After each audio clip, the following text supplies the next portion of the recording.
What is up, guys? It is AJ from MMA Experts, and we are talking about the Bellator 242 main event between Sergio Pettis and Ricky Bandejas. You may know Ricky Bandejas. He knocked out James Gallagher. A lot of people said he was like a knockoff Conor McGregor, but he's actually a really good fighter in his own right, and he's not like Conor. He's got a whole different style, but I totally get it. The mannerisms, the style, I get it. Sergio Pettis, former UFC fighter, high-level UFC fighter at that, wins over Joseph Benavidez. I mean, this guy's the real deal. He's been around for a long time in this sport. And I'm honestly a big fan, and I was very impressed by his Bellator debut when he got a brutal finish. Now, let's talk about some notes about Bandejas first, since he's the lesser-known guy. A decent kickboxer, leg kicks, he's quick too. And he also has that win over James Gallagher, where I mentioned. He trains at ATT, and he was dropped in his last fight, and he was losing actually most of it until he actually caught his opponent's kick, and he hit his opponent with a hook and ended up knocking him out. And his opponent was definitely winning that fight, and I think he had it. Off the top of my head, I cannot remember the name, but I know he trains at SBG, I believe, as well, and is from Ireland. Now for Pettis, we know he's a very good kickboxer. We know he's fast, and we know he's precise, with a lot of pop in his punches and in his kicks. And he really has a nice overhand, right or left, really. He can mix it up pretty nicely, to be honest.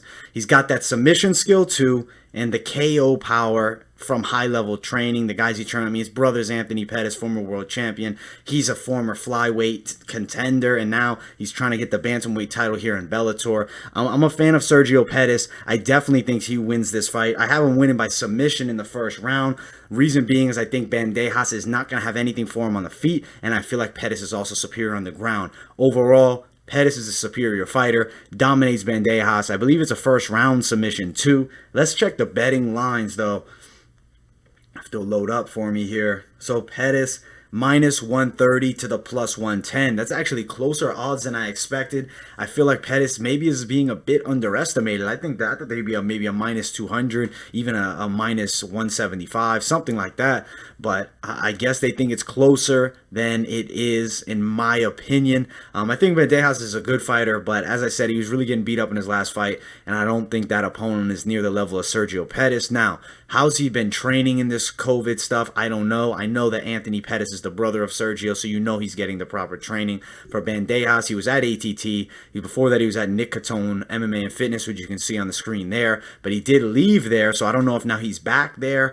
I don't know. It really depends where he's living now. I don't really know too much. I tried to look into it a bit, but I didn't find anything. But I got Pettis winning this fight all day. I think he's dominant. I think he looks really good, and I do believe he challenges for a Bellator world title sometime maybe next year, even late this year. But all right, guys, thank you so much for watching. Like, subscribe, turn on those post notifications, and I'll see you guys in the next video.